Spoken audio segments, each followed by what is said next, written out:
Hello friends, hope so आप सब अच्छे होंगे।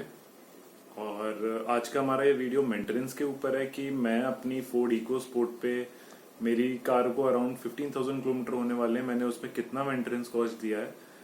तो उससे पहले मैं बस आपको ये बताना चाहता हूँ कि जब मैं ये कार परचेज कर रहा, अगर आप किसी से डिस्कस करोगे कि फोर्ड कार कैसी है तो सबका एक थॉट आती है, यार इंजन बहुत अच्छा होता है फोर्ड का, मतलब फोर्ड अपने इंजन के लिए मानी जाती है, पावरफुल इंजन है, पिक में एक बूस्ट है और आपको लगेगा कि आप कोई बहुत अच्छा इंजन चला रहे हैं। लेकिन यार मेंटेनेंस का देख लेना, थोड़ा सा मेंटेनेंस इनका हाई रहता है और इसके पार्ट्स मुश्किल से मिलते हैं, कॉस्टली पार्ट्स हैं। तो फ्रेंड्स, बात कहीं ना कहीं सही भी है, फोर्ड के जेन्युइन प्रोडक्ट्स ही मिलते हैं। आप ये सोचो कि मैं मार्केट में जाके कहीं 500,000 रुपये सस्ता वाला कोई प्रोडक्ट ले लूं तो शायद वो इतने इजीली अवेलेबल नहीं होता है। रही बात मेंटेनेंस की, तो हाँ, आज से 4-5 साल पहले फोर्ड का, इवन फोर्ड का क्या, टाटा हुआ, फोक्सवैगन हुआ, सभी की मेंटेनेंस इतनी अच्छी नहीं थी।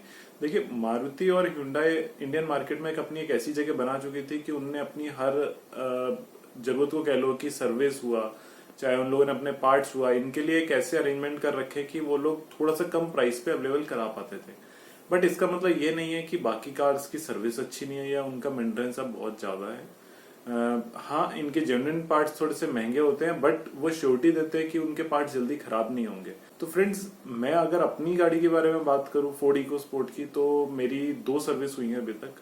पहली सर्विस हमारी 2,500 किलोमीटर या फिर 3 महीने के अंदर होती है, और सेकंड सर्विस हमारी 10,000 किलोमीटर या फिर 1 साल के अंदर होती है। तो फ्रेंड्स, फर्स्ट सर्विस बेसिकली ज्यादा वो लोग कुछ नहीं करते हैं, उसमें बस वो लोग आपको, मतलब डिपेंड करता है, आप अपना पिक एंड ड्रॉप करवा रहे हैं तो बहुत अच्छा है, वो आपको आके कार लेके जाएंगे। बट मैं क्योंकि देखना चाहता हूँ हमेशा कि मेरी कार में क्या हो रहा है, मैंने विजिट किया था और मैंने अपनी कार की सर्विस अपने सामने करवाई। तो फर्स्ट सर्विस में बेसिकली एक फुल आपकी कार का इंस्पेक्शन होता है कि आपकी गाड़ी में आपको कोई कमी तो नहीं लग रही है। वो आपसे बेसिकली फर्स्ट रिव्यू वो आपसे चाहते हैं कि 2,500 किलोमीटर चलाने पे आपको इस पीस में कोई दिक्कत तो नहीं आ रही है। अगर आपको कुछ भी ऐसा है जो आपको नोटिसेबल है तो आप उन्हें बताइए। सेकंड, वो तो उसको कंप्यूटराइज चेक करेंगे ही करेंगे। उसके अलावा कहीं पे कोई लीकेज हो या कुछ भी ऐसा जो उन्हें लग रहा है मेल फंक्शनिंग है, नहीं सही है वो चीज, तो वो उसको चेक करते हैं। उसके अलावा उन्हें अगर लगता है कुछ टॉपअप करने की जरूरत है, मे बी कोई ऑयल हुआ या फिर अगर वॉशर हुआ, तो वो उस पानी को या उन चीजों को वो टॉपअप कर देते हैं। उसके अलावा कार एक बारी अच्छे से चेक होने के बाद, थोड़ा चेक होने के बाद कार वॉश हो जाती है और आपको मिलेगी डिलीवरी के लिए।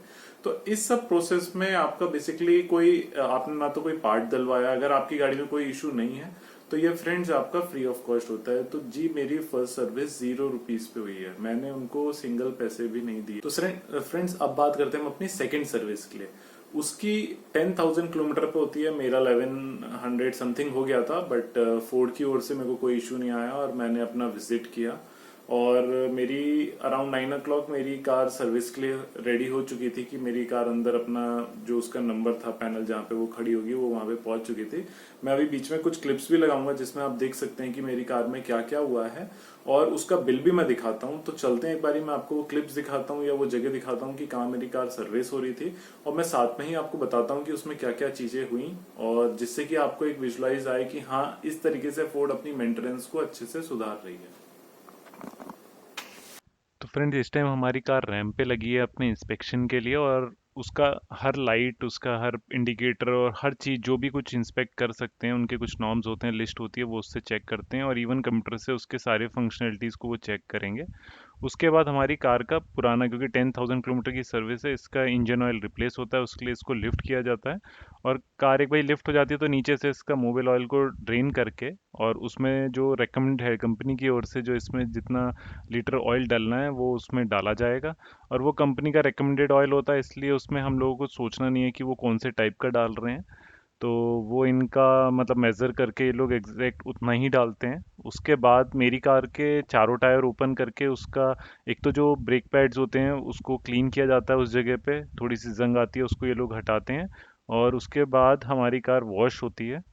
बेसिकली वॉशिंग में थोड़ा ज़्यादा टाइम लग जाता है, लेकिन वॉश होने के बाद वो पूरा क्लीन होके उस पर पॉलिश वॉलिश होके फाइनली हमारी ये कार डिलीवर हुई है। अब मैं आपको इसके बिल के रिगार्डिंग दिखाता हूँ एक बार कि इसका बिल कितना। डायरेक्टली हम आ जाते हैं अपने जॉब कार्ड के ऊपर। ये मेरी 10,000 किलोमीटर की सर्विस वाला है और डीजल कार है और जनरल सर्विस है। रिपेयर वगैरह कोई अगर होगा तो उसकी ये लोग कॉस्टिंग लगाते हैं। मेरे इसमें कोई रिमार्क्स नहीं था। उसके अलावा ये मेरी सेकंड फ्री सर्विस थी। वो पूछते हैं आपसे आपको टायर रोटेशन और अलाइनमेंट कराना है, इसके वो अलग से 700 रुपीज़ चार्ज करते हैं, तो मैंने उस टाइम पे नहीं कराया था। मेरे बिल में यहाँ पे चेक करते हैं तो फुल व्हीकल इंस्पेक्शन मेरा फ्री का है। बैटरी कंडीशन, वो लोग बैटरी को एक्चुअल में कनेक्शन करके और देखते हैं कि कितनी बैटरी है, वो फ्री में हुई है। ब्रेक लाइनिंग और ब्रेक सिस्टम ये फ्री का है। जनरल सर्विस में जो जो चीज़ें वो इंक्लूड करते हैं उसका 150 रुपीज़ उन लोगों ने चार्ज किया है इसको, इस पे प्लस जीएसटी भी लगेगा। उसके बाद टायर रिलेटेड इश्यूज में क्या रहता है कि अगर आपने व्हील अलाइनमेंट या रोटेशन नहीं भी कराई है तो वो आपके चारों टायर को निकाल के और एक बार ये आपके जो ब्रेक पैड्स वाली जगह होती है उसके आसपास कोई जंग आ रखी होती है उसको वो क्लीन करते हैं पूरा एक बार खोल के और ग्रीस करके उसको सही से लगाते हैं दोबारा से वापस। और उसके बाद जो इसमें मेन होता है वो ये आपका फिल्टर इंजन ऑयल चेंज हुआ है, ये जो आपको यहाँ पे नीचे लिखा हुआ है, तो ये 125 का होता है इंजन ऑयल का फिल्टर। गैस्केट ड्रेन प्लग क्या होता है कि जब आपका मोबिल ऑयल निकलता है वहाँ एक छोटी सी रबड़ लगती है, वो ये लोग 36 रुपीज़ की लगाते हैं। और इंजन ऑयल इनकी 5W30 का इंजन ऑयल डला है, ये इनका 3.8 लीटर के अराउंड इनका डलता है, तो ये मेरा टोटल 995 का है। जिनकी कार BS6 इंजन की है उसमें एक तो 6 लीटर के आसपास डलता है और थोड़ा सा महंगा होता है। तो ओवरऑल अगर आप देखें तो वैसे मेरा बिल सिर्फ 1300 का बैठा, लेकिन टैक्सेस वगैरह लगा के मैंने 1543 रुपीज़ पे की हैं। जो अगर आप बात करें 1.5 लीटर के हिसाब से तो वो काफ़ी नॉमिनल है। मतलब मुझे नहीं लगता कि इतना बड़ा कोई है। मेरी 10,000 किलोमीटर की एक सर्विस होती है और उसमें सिर्फ 1543 रुपये लग रहे हैं, तो ये मेरे को सेटिस्फाइड है। उन लोगों के लिए जिनको लगता है कि स्टिल हमें फोर्ड की सर्विस के रिगार्डिंग ज़्यादा आइडिया नहीं लग पा रहा है, अगर वैसे तो मैंने आपको अपना बिल दिखा दिया, मेरा बिल 1307 रुपये का बैठा था बिना किसी जीएसटी वगैरह के, और विद जीएसटी मिला के 1540 रुपये के आसपास का।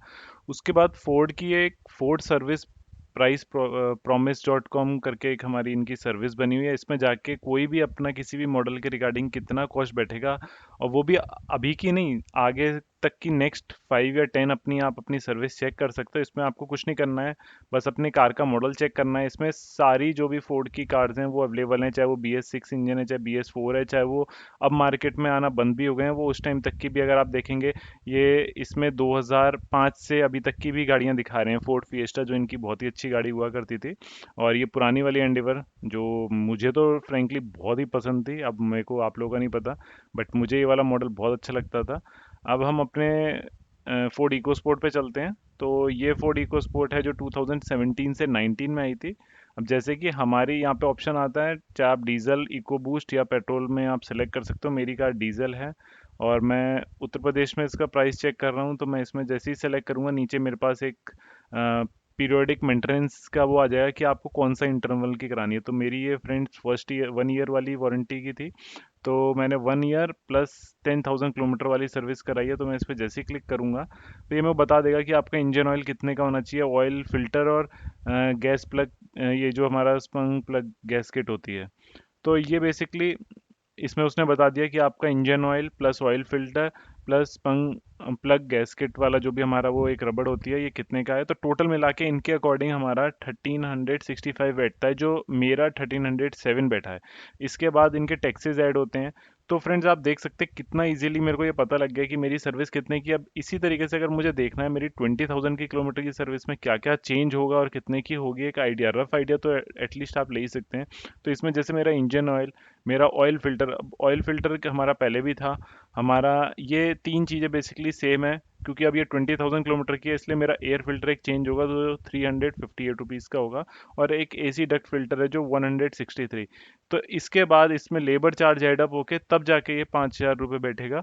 और इसमें भी जो सर्विस सेंटर्स हैं उनकी ओर कुछ ना कुछ डिस्काउंट चलते हैं कि यही आपकी सर्विस अराउंड 3,500 या 4,000 के अंदर हो जाती है। तो एक गाड़ी जो 1500 सीसी इंजन की है, और वो मतलब आप ये मान लीजिए कि अराउंड आपकी एक साल में एक सर्विस हो रही है और वो 5,000 है, तो मेरे हिसाब से ये वर्थ है। क्योंकि जो कार से कंफर्ट में मेरे को मिल रहा है इस कार से, जो इसकी परफॉर्मेंस है, उसके लिए अगर 5,000 देना तो कोई बड़ी बात नहीं है। क्योंकि इतना तो हम छोटी कार, अगर हम किसी वैगनार या छोटी हम हैचबैक को भी लेके जाते हैं तो उसकी भी 3,500 या 4,000 की बड़े आराम से मेंटेनेंस कॉस्ट बैठती है। तो एक मिड साइज एसयूवी कह सकते हैं या कॉम्पैक्ट एसयूवी के लिए इतना प्राइस जेन्युइन है। तो फ्रेंड्स आपकी फोर्ड की कैसी सर्विस हुई, या कितने में आपको लगता है कि आपकी भी जेन्युइन सर्विस हुई थी, और अगर आप फोर्ड लेना चाह रहे हैं तो आपको जो मेंटेनेंस के रिगार्डिंग डाउट्स थे वो क्लियर हुए हैं, तो प्लीज़ मुझे कमेंट्स में लिख के बताइए। Thank you.